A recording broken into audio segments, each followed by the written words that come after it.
रात आधी बीत चुकी थी।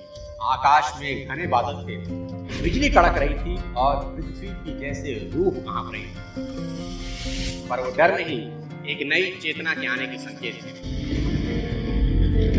कंस के कारागार में बंद थे वासुदेव और देवकी, डर, चिंता और जंजीरों से जकड़े हुए। कंस अपनी बहन देवकी की कोख से जन्मे 6 बच्चों की निर्ममता से हत्या कर चुका। साथ में बच्चे बलराम को योग माया ने देवकी के गर्भ से निकालकर रोहिणी के गर्भ में स्थानांतरित कर दिया। और फिर आई वो रात्रि, आषाढ़ मास कृष्ण पक्ष अष्टमी तिथि। समय ने जैसे सांस रोक ली। देवकी के चेहरे पर पीड़ा और आंखों में आस्था थी। वासुदेव की सांसें तेज थी पर मन स्थिर था। और उसी क्षण एक दिव्य प्रकाश हुआ। देवकी की गोद में एक अलौकिक शिशु प्रकट हुआ और श्री कृष्ण चतुर्भुज रूप में प्रकट हुआ। भगवान के 4 हाथ थे, जिनमें शंख, चक्र, गदा और कमल थे। यह रूप देवकी और वासुदेव को दर्शन देने के लिए था, ताकि वे जान सके उनका पुत्र कोई साधारण बालक नहीं, बल्कि चतुर्भुज रूप में स्वयं भगवान विष्णु। वासुदेव देवकी हाथ जोड़कर भगवान के आगे नतमस्तक हुए। उन्होंने कहा, प्रभु आप हमारे बालक नहीं, आप चराचर जगत के स्वामी हैं। उसी क्षण प्रभु मुस्कुराए और बालक बन गए, 2 हाथों वाला एक साधारण सा नवजात शिशु। फिर क्या हुआ? पहरेदार सो गए, कारागार के सारे ताले खुल गए और वासुदेव चल पड़े उस नवजात बालक को लेकर नंद बाबा के घर। बारिश तेज थी, पर शेषनाग ने अपना फन फैलाकर छत्र बना दिया। यमुना माता ने कृष्ण के चरणों को छूकर रास्ता बनाया और दूसरी ओर गोकुल में यशोदा माता को भी एक संतान थी, और वो संतान कोई और नहीं, योग माया थी। वासुदेव उस नवजात कृष्ण को माँ यशोदा के पास रखकर योग माया को लेकर मथुरा कारागार में जैसे ही वापस लौटे, तभी उस बच्चे ने रोना शुरू कर दिया। उसके रोने की आवाज सुनकर पहरेदारों की मूर्छा टूट गई। पहरेदारों ने कंस को बच्चे के होने की खबर दी कि महाराज बच्चा हुआ है। कंस दौड़ता हुआ कारागार में पहुंचा, पर जैसे उसने देखा कि एक बालिका ने जन्म लिया है तो क्रोध से भर गया। अरे ये तो कन्या!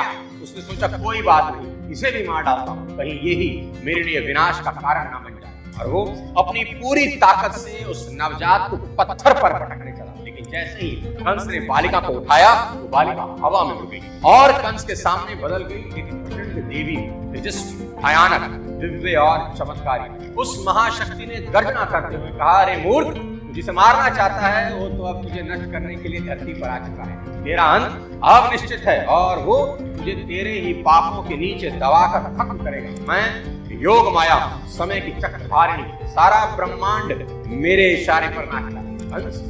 हक्का बक्का है वो, जो अब तक खुद को अजय समझता था, अब उसकी भी टांगे कांप गई। डर के कारण उसका चेहरा पीला पड़ गया था। योग माया अंतरिक्ष में विलीन हो गई और वहीं से शुरू हुई कंस के अंत की उल्टी। दोस्तों, उस रात एक साधारण बालक नहीं जन्मा।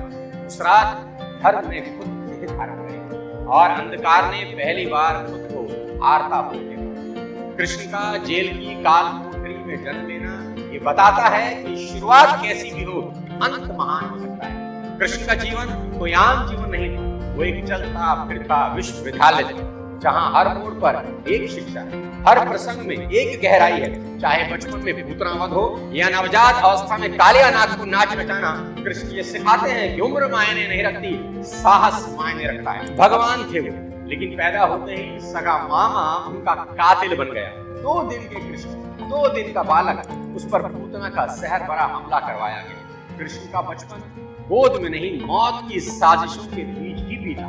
कभी दानवों का प्रहार हुआ, कभी इंद्र का कहर, कभी कंस का आतंक। कृष्ण का पूरा जीवन ही अनसर्टेनिटी में बीता। और दोस्त, वो तो भगवान थे, पर ना आप भगवान हैं और ना ही मैं।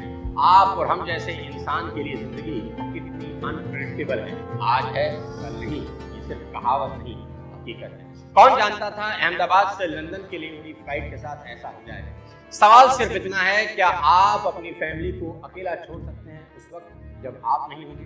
अगर जवाब है ना, तो आज ही टर्म प्लान जरूर लें, क्योंकि समय का कोई भरोसा नहीं। अपनों का फ्यूचर सेव करने के लिए टर्म जरूर लेना चाहिए, ताकि आने वाले कल की अनसर्टेनिटी में भी हमारी फैमिली का फ्यूचर सेफ रह सके। टर्म इंश्योरेंस का प्योरेस्ट फॉर्म होता है, जिसमें सिर्फ महीने के 600-700 रुपए के प्रीमियम में आपको आपके परिवार के लिए करोड़ तक का कवर मिल जाता है। और इसे जितनी कम एज में लिया जाए, आपका प्रीमियम उतने में ही लाइफ टाइम के लिए लॉक हो जाता है। इसलिए आज ही अपनी फैमिली का फ्यूचर सेव करें। लिंक आपकी हेल्प के लिए नीचे डिस्क्रिप्शन में दे दें। दोस्तों, कृष्ण का पूरा जीवन ही एक चलती फिरती पाठशाला है। सुदामा को ही लीजिए, फटे पुराने कपड़े, पैरों में चप्पल नहीं, हाथ में सिर्फ चिबड़ा, लेकिन दिल में उम्मीद की लौ और आंखों में पुराने दिनों की दोस्ती चमक। जब वो द्वारका के भव्य महलों तक पहुंचा तो द्वारपाल हंस पड़ा, ये भिखारी यहाँ क्या कर रहा है? लेकिन इसी महल के स्वामी श्री कृष्ण जैसे ही सुनते हैं कि उनका सखा आया है, सिंहासन छोड़ दौड़ पड़े, नंगे पांव, बिना किसी झिझक के। राजा ने रंग को नहीं, दोस्त को देखा, उस दोस्त को जिसने कभी बरसों पहले उनके साथ सूखी रोटी बांटी। शर्म, गरीबी और आत्मग्लानि में डूबा सुदामा का सिर झुक गया, लेकिन कृष्ण ने उसे अपने आसन पर बिठाया। खुद झुककर उसके पांव धोए, आंसू आंखों से नहीं आत्मा से बह रहे। सुदामा अपने साथ सत्तू लाया, सोचने लगा जो संपूर्ण सृष्टि का स्वामी है, उसे ये तुच्छ सत्तू कैसे दूं? और भगवान तो भगवान अंतर्यामी है, सब समझ गए कि सुदामा कुछ छुपा रहा है। उसके हाथ से सत्तू छीनकर बड़े भाव से खाने लगे और कहते हैं कि पहली मुट्ठी खाते ही भगवान कृष्ण ने स्वर्ग को सुदामा के नाम कर, दूसरी मुट्ठी खाते ही पृथ्वी लोक का वैभव सुदामा को सौंप दिया, और तीसरी मुट्ठी में जब कृष्ण वैकुंठ ही सुदामा को देने लगे तो रुक्मिणी ने आगे बढ़कर रोक लिया कि प्रभु आप क्या करने जा रहे हैं? और बोले, रुक्मिणी, उसके पास जो सबसे मूल्यवान था उसने मुझे सौंप दिया, अब जो मेरे पास है मैं वही तो दे रहा हूँ। ये कोई सत्तू नहीं, ये तो भक्ति है, और भक्ति के बदले अगर मुझे स्वयं को भी देना पड़े तो भी सौदा सस्ता ही होगा। कृष्ण ने दुनिया को सिखाया कि सच्ची मित्रता वो नहीं जो समय देखकर की जाए, मित्रता तो वो है कि समय बदल जाए फिर भी दिल ना बदले। राधा से प्रेम किया लेकिन कभी विवाह नहीं, क्योंकि कृष्ण का प्रेम देह की सीमाओं से परे था, आत्मा की अनंत गहराइयों तक पहुंचा। वो प्रेम जो शब्दों से नहीं मौन से समझा जाता है, जो आंखों से नहीं आत्मा में बसता है। राधा कृष्ण की प्रेमिका नहीं थी, वो तो उनके अस्तित्व का वो हिस्सा थी जिसे कृष्ण की अलग नहीं कर सकते थे। राधा और कृष्ण का प्रेम सिर्फ सांसारिक आकर्षण नहीं, बल्कि अध्यात्म का सबसे उच्चतम रूप था, जहां शरीर की सीमाएं खत्म हो जाती हैं और आत्माएं एकाकार हो जाती हैं। जब कृष्ण गोकुल से जाने लगे, राधा ने उन्हें रोका नहीं और कृष्ण ने पलट कर देखा था। दोनों ही जानते थे कि यह अंतिम मुलाकात है। उस एक विदाई की बेला में पूरी सृष्टि का सबसे पवित्र प्रेम था। और देखो, आज राधा का नाम कृष्ण से पहले ही लिया जाता है राधे, क्योंकि वो प्रेम का प्रतीक है, एक ऐसी शक्ति जो ईश्वर को भी अधीन कर देती है। और जब हम राधा कृष्ण को याद करते हैं तो हमें ये समझ में आता है कि प्रेम वही है जो मांगता नहीं, बस कहता है और देता है। दोस्त कृष्ण तो कृष्ण है, उन जैसा तो कोई है ही नहीं। वो शिशुपाल की 100 गलतियों को माफ करते हैं, ये सिखाने के लिए कि सहनशीलता ताकत है, और उसके बाद उसकी गर्दन उतार देते हैं, मानो ये समझा रहे हो कि एक समय के बाद शास्त्र नहीं शस्त्र चलाना पड़ता है। और द्रौपदी की लाज बचाकर ये भी बताते हैं कि जो सच्चे भाव से मारेगा कृष्ण हर युग में आए। उनके पास सब कुछ था, सौंदर्य, शक्ति, बुद्धि, लेकिन उन्होंने कभी घमंड नहीं किया, क्योंकि वे जानते थे कि जीवन एक नाटक है और वो सिर्फ उनके सूत्रधार। वो कभी रणछोड़ कहलाए तो कभी मुरलीधर, लेकिन हर रूप में उन्होंने सिर्फ एक मैसेज दिया, हर स्थिति में शांत रहो, बुद्धि से काम लो, और अगर समय तुम्हारे खिलाफ हो तो भी मुस्कुराते रहो, क्योंकि अंत में जीत सत्य और नीति की ही होगी। जब धर्म युद्ध की लपटें उठने लगी, जब हस्तिनापुर की गद्दी पर बैठा दुर्योधन अपने अहंकार में अंधा हो गया, तब श्री कृष्ण शांति का संदेश लेकर गुरु सभा में पहुंचते। ना हमें राज्य चाहिए, ना सिंहासन, ना महलों की लालसा है, बस 5 गांव दे दो पांडवों के लिए, 5 गांव। पांडव बड़े संतोषी हैं, 5 गांव दे दो, आराम से रहेंगे, बस 5 गांव। इतना भी नहीं कर सकते क्या दुर्योधन? और दुर्योधन हंस पड़ा और उसकी हंसी अहंकार की सबसे घिनौनी गूंज थी। उसने गर्जना करते हुए कहा, कृष्ण बिना युद्ध के तो सुई की नोक जितनी जमीन भी नहीं दूंगा, 5 गांव तो बहुत दूर की बात है। उल्टे कृष्ण को ही बांधने चला। तब शांति दूत कब क्रांति दूत बन गए पता ही नहीं चला। और फिर भगवान ने अपना ऐसा रूप दिखाया, वहां बैठी तमाम लोगों की आंखें झुक जाती। हरि ने भीषण हुंकार किया, अपना स्वरूप विस्तार किया, डगमग डगमग दिग्गज बोले, भगवान कुपित होकर बोले, जंजीर बढ़ाकर साध मुझे, हाँ हाँ दुर्योधन बांध मुझे। और हस्तिनापुर से लौटते हुए कृष्ण कर्ण को अपने रथ पर बिठाने लगे और दोनों के बीच लंबी वार्ता। कृष्ण कर्ण को पांडवों की तरफ आने का ऑफर भी देते हैं, जिसे कर्ण ठुकरा देते हैं। कर्ण भगवान कृष्ण को अपनी व्यथा सुनाते हैं कि मेरी माँ ने मुझे जन्म देते ही त्याग दी, आचार्य द्रोण ने मुझे शिक्षा देने से मना कर दिया, क्योंकि उनकी नजर में मैं क्षत्रिय नहीं था। द्रौपदी के स्वयंवर में मुझे अपमानित किया गया क्योंकि मैं राज परिवार का हिस्सा नहीं था। मुझे पूरा जीवन अपमान का घूंट पीना पड़ा। मेरा क्या अपराध? यहाँ मुस्कुराते हैं और जवाब देते हैं कि हे सूर्यपुत्र, मेरा तो जन्म ही कारागार में हुआ था। मेरे पैदा होते ही मृत्यु मेरी प्रतीक्षा कर रही थी। जिस रात मेरा जन्म हुआ उसी रात मेरे माँ बाप मुझे जुदा कर दिया गया, और जहाँ पहुंचा वहाँ सब काम मुझे ही करने पड़े।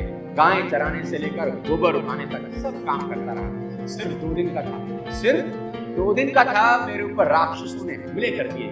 मुझे बारंबार जान से मारने की कोशिश की गई। मेरा अपना सगा मामा मेरी जान का दुश्मन था। मेरे जीवन की चुनौती खत्म अन्याय तो जीवन भर मेरे साथ भी होता रहा। कर्ण को समझाते हुए बड़ी बात कहते हैं कि जो हमें सीखने की जरूरत है कि जीवन में आपका अपमान होता है, ये इम्पोर्टेंट नहीं, इम्पोर्टेंट ये है कि आप उस अपमान का जवाब कैसे देते हैं, उत्तर कैसे देते हैं। कारण जीवन भर अपने अतीत की कड़वाहट से भरे रहे। कृष्ण कभी अपने अतीत पर आरोप नहीं लगा। कर्ण पीछे की ओर देखते हैं और कृष्ण आगे की तरफ। कुदरत ने दोनों के साथ अन्याय किया, और कर्ण यह अन्याय कभी भूल नहीं पाए और कृष्ण को यह अन्याय कभी याद ही नहीं आया। एक ने अपने आप को क्रोध के विष से भर लिया, हीन भावना से भर लिया, और दूसरे ने स्वीकृति के अमृत से। दोनों में अगर कोई अंतर था तो वो एक्सेप्टेंस का अंतर था। कृष्ण ने हंसकर अपनी नियति स्वीकार कर ली और कर्ण कभी अपनी नियति स्वीकार नहीं करता। और फिर आता है वो युगांतकारी क्षण, महाभारत, जब कुरुक्षेत्र की भूमि पर 2 सेनाएं आमने सामने खड़ी, शंख बज चुके थे, रथ सज चुके थे और युद्ध बस शुरू ही होने वाला था। तब एक क्षण के लिए समय जैसे थम गया। अर्जुन ने कृष्ण से कहा कि माधव, मेरे रथ को दोनों सेनाओं के बीच ले चलो, मैं देखना चाहता हूँ कि किस किस से मुझे युद्ध करना है। श्री कृष्ण रथ को सेनाओं के बीच मिले। अर्जुन ने देखा अपने द्रोणाचार्य, अपने महान पितामह भीष्म, अपने भाइयों, रिश्तेदारों, अपने बचपन के साथियों, और काम गया। उसका धनुष गांडीव हाथ से छूट गया, शरीर शिथिल हो गया, आंखों से आंसू बहने लगे और वो बैठ गया रथ। एक कृष्ण, मैं अब से कैसे युद्ध करूं? ये राज्य, ये सत्ता, ये विजय किस काम की, अगर अपनों का खून इसमें बहाना पड़े? उस क्षण पर कृष्ण ने जो कहा वो सिर्फ अर्जुन के लिए नहीं, पूरे संसार के लिए था। उन्होंने कहा, कर्म करो, फल की चिंता मत करो। और दोस्तों, यह सिर्फ श्लोक नहीं था, यह तो हर उस इंसान के लिए जीवन मंत्र था जो भ्रम में जी रहा है। कृष्ण बोले, अर्जुन, तू जिस शरीर को अपना कह रहा है वह नश्वर है, आत्मा न जन्म लेती है न मरती है। और फिर उन्होंने एक एक करके अर्जुन के हर सवाल का उत्तर दिया और मानव जाति जब अर्जुन का मोह टूटा, गांडी उठाया, और फिर वही अर्जुन जो कुछ समय पहले कांप रहा था, वो युद्ध भूमि का सबसे बड़ा महानायक योद्धा बना। महाभारत समाप्त हो चुका था, कौरवों की सेना धूल में मिल चुकी थी और धर्म की विजय हुई। लेकिन जीत के इस शोर में एक रणंदन गूंज रहा था, गांधारी का